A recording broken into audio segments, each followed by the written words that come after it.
there, and welcome to A Taste of Alexander Technique. Today we are working with Hannah. She specializes in working with choirs.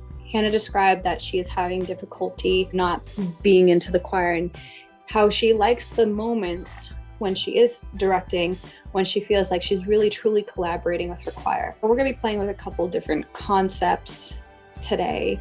One being more of a Tai Chi concept where we play with fingers and the space between. What we're noticing is the energy that happens there and how we make contact through our hands, even when they're not together. And this is kind of very much how sometimes we work as an Alexander teacher when we put hands on and all of that. What seems like empty space is actually very full, is quite wonderful. What you might notice is that there is a sensation of that feels kind of bouncy, like a ball. Quite often people get that sensation from really powerhousing this movement, but I don't think you need to go that far. And this is actually a bit of a simpler way to approach it that's less taxing. If you don't notice it, it's okay to keep your hands together. So I hope you enjoyed this episode of A Taste of Alexander Technique, and see you on the other end. Hello everyone, and welcome to A Taste of Alexander Technique. Today we have my new friend, Hannah, who is joining us today. Hannah, would you like to tell a little bit about yourself? Sure. My name is Hannah Nachman. I am a choral conductor and music educator and singer based in New York City. I currently work with the Choral Society at Grace Church here in New York City, as well as doing a lot of freelance marketing work for arts organizations around the city as well. What else about me? I love music, but obviously the pandemic has kind of dampened our industry a little bit. So I'm also a certified dog trainer, so I've been doing a bunch of that with the pandemic. As far as the Alexander Technique goes, what do you currently perceive it to be? I know we've only worked for 30 minutes in the past, but you've had prior experience to this work. Yeah.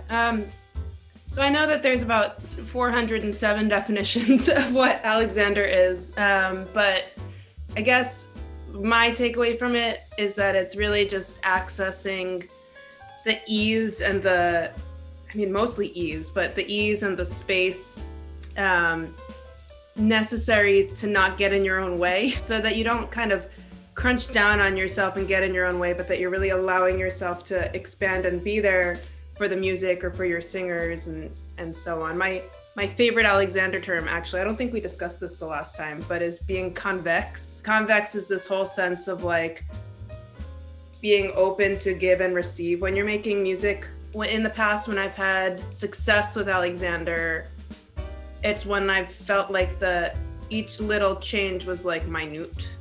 So if I just feel like, okay, I'm gonna stand up in front of my group and I'm gonna be really, really open, then that doesn't translate the right way. But if I just, make a minor, little teeny tiny, just loosen or release some tension somewhere, then usually I feel like I have good success with it. What are we looking to do today? Maybe some conducting, just to kind of get that sense of openness when I wave my arms around and, to not look like a wet noodle when I'm leading my choristers and my instrumentalists. As far as how we're going to approach today, we're going to learn how to observe the possibility of movement versus looking for a very specific type of movement. Right. Because as you've noticed and how you, in your realization, that the more you try to do something, the harder it is. Mm-hmm. Right? So how do we offer ourselves space without feeling like we are trying to fill the space? When we think of expansion, we think of extending out, but we forget about the fact that, we have personal boundaries and that we need to protect those personal boundaries. And every day in every different scenario, our boundaries alter. First, I'm gonna let you do your thing. I'm gonna let you conduct and have a blast conducting, and then we're gonna play with space and what you perceive as space. Sounds good.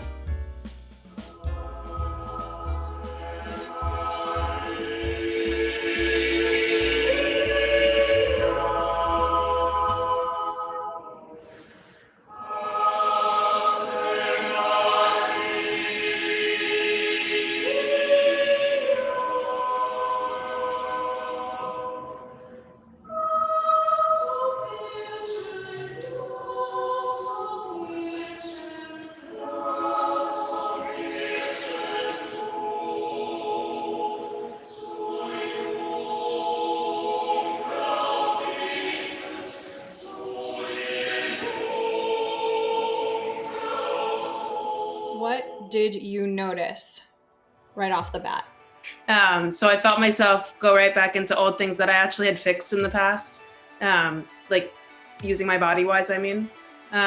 So like leaning on a section when it was their entrance, like with my neck and my chin, or just doing a lot of extra pattern that this professional choir doesn't need.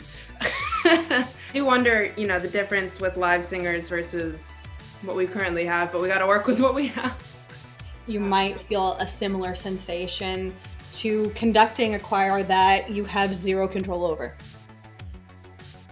which this is exactly what it is. So you're learning to follow the choir in this type of instance. Obviously, the eyes are a powerful tool when we are working with a choir, and our ears are a powerful tool. And our ears are kind of, facing a little forward so that it can take in sound this way and this way. Our eyes are facing this way, so we kind of forget about what happens behind here. And so our inclination is to come to the audience. Right. Versus letting the audience and the choir come to us, right? We're going to talk about arm lines for a hot second. So we have our magical thumb. It goes all the way through our clavicle, sternum, all the way back down through our other thumb. So that's the thumb line. The pinky line goes here, goes all the way through the scapula and all the way down your other pinky. So your fingers have quite a lot of power in this situation. What we're going to try is we're going to try the difference between holding our fist and not holding our fist. Mm-hmm. And just seeing if something shifts. If not, that's great. If so, cool, we'll describe it. So you are allowing your fist to rest nicely, your hand and all that stuff. Then all of a sudden, you have a moment and you're like, crap, you hold your fist really tight. And let it go. And you're like, oh, okay, I'm okay. And then you have another moment and you're like, crap, hold your other fist real tight. And let it go. What happens when we hold our fist? Everything is super tense, and then it releases. Yeah. So our breath goes away for a hot second because the tension, you're right, everything goes super tense. So you can't really breathe too well, right? Right. So what happens when you can't breathe too well? Can your thoughts come as clearly?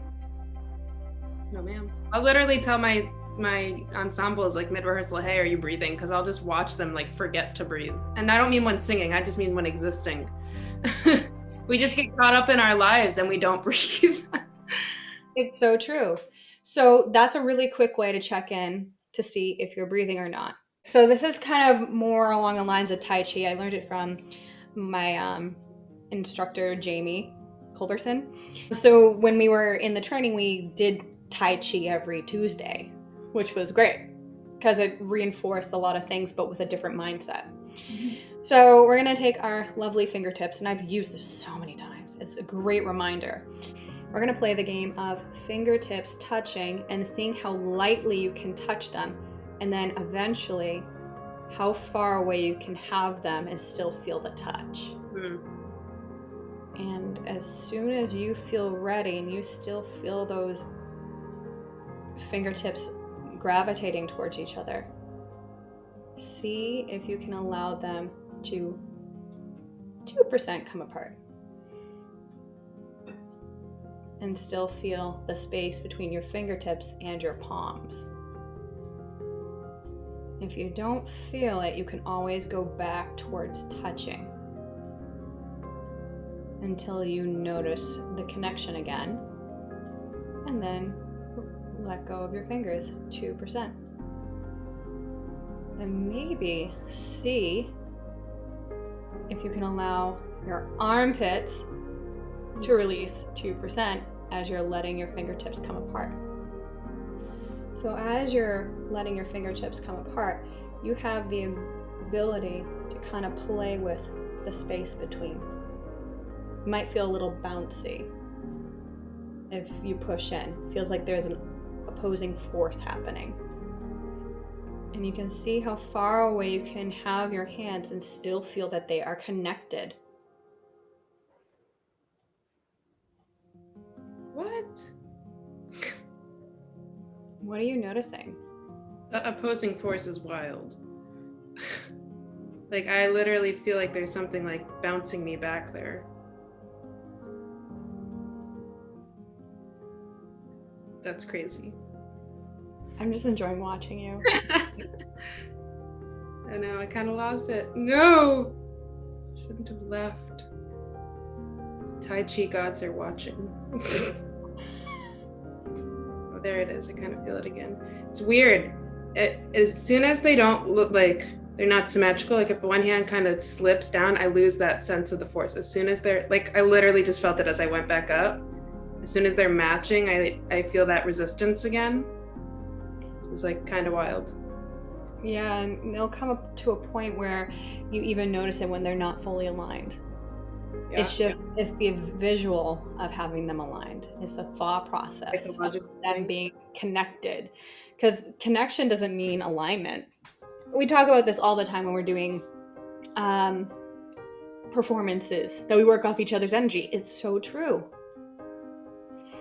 But if you can find that energy and notice it right off the bat, then maybe you won't feel like you have to lean in. Right. Maybe you can notice your connection with your hands. So if you do this right before you conduct, and imagine that your hands are still connected, and then that same energy is coming from the choir to you. And if you allow for your energy to resonate like that with your hands, it will resonate with you, and then they'll notice it. That's awesome. So it's kind of taking a moment for yourself beforehand. Let's try that concept. You're gonna have a moment for yourself. Okay. Play with that. Really just take the time. Because guess what? When we think of time, it goes by a lot slower than we think, or a lot faster depending on the situation. So just because you're like, oh my gosh, I'm taking forever, no one else will feel that but you. Right.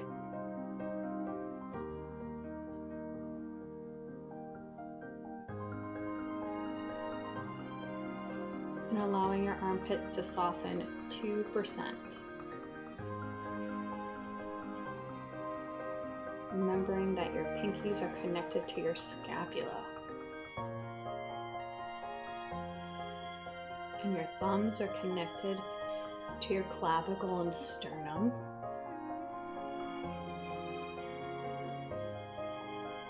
And possibly allowing your elbows to let go 2%. What are you noticing? I feel that resistance.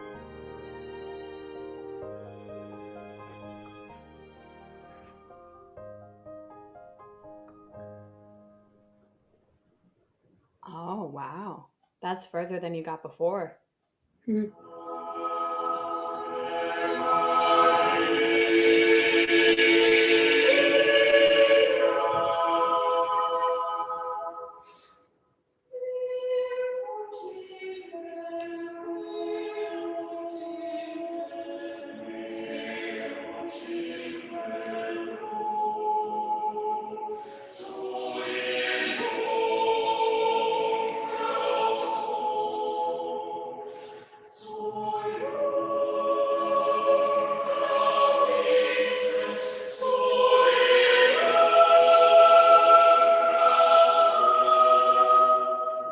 How is that different?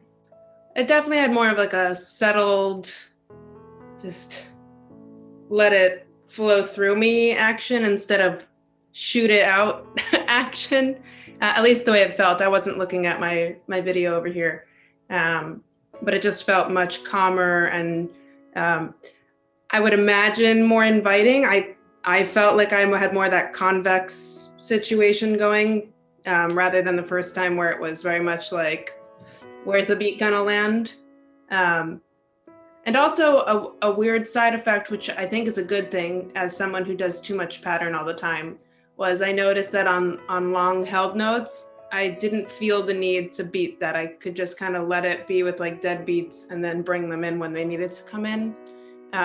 So kind of that sense of the meeting. So bringing them to me on the notes where they don't need me to count for them, especially when they're pre-recorded. But yeah, just that overall sense of. There was a lot of changes. I noticed that you had a deeper sense of your support. And this time around, I didn't feel like you had to do anything. You were just being with yourself. And that unto itself was lovely.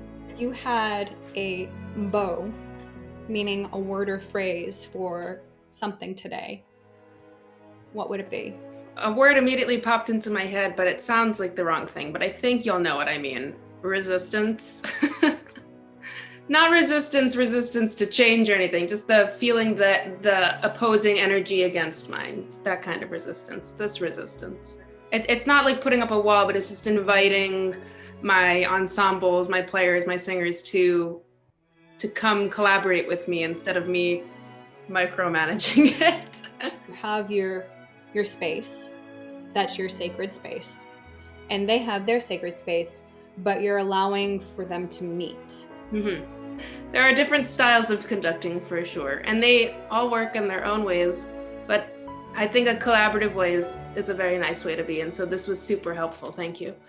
You're welcome. And thank you for joining me today. It was very wonderful. For those who aren't familiar, this is a mindfulness technique that incorporates both mind and body and finding the unity, the connection between the two. What it offers is an approach to our daily life, ourselves, with more ease. So basically what we're learning here is how to keep it simple. We discuss how habits are built over time subconsciously in the mind and physically in the body. What I offer is the opportunity for us to bring these subconscious thoughts, these holdings in our body, tension as some people will call it, and bring them forward so that we have the ability to observe them and explore them and then make conscious choices to see whether or not they serve us anymore. And from there, we're given the choice to either continue on as we are or try something different. Throughout all this, I am basically a reference point or guide, providing you with space to make discoveries and have moments of understanding that are meaningful to you. At the end of our time, I ask for what's called the bow, which is basically a word or a phrase about something that stood out for you during our time, something that gives you context for future discoveries. The bow is not really the end, it's kind of the beginning of the learning process, because we are introducing an idea, a thought process during our lesson time. And then once you leave the situation, you get to choose to explore it in your everyday life. And that's what's really beautiful and unique about the Alexander work. What I'm hoping that you get out of these times together is that you can start to see changes from person to person and how they take in the information, what their definition of the work is, and maybe coming to a conclusion or a thought process of what you believe the Alexander technique to be.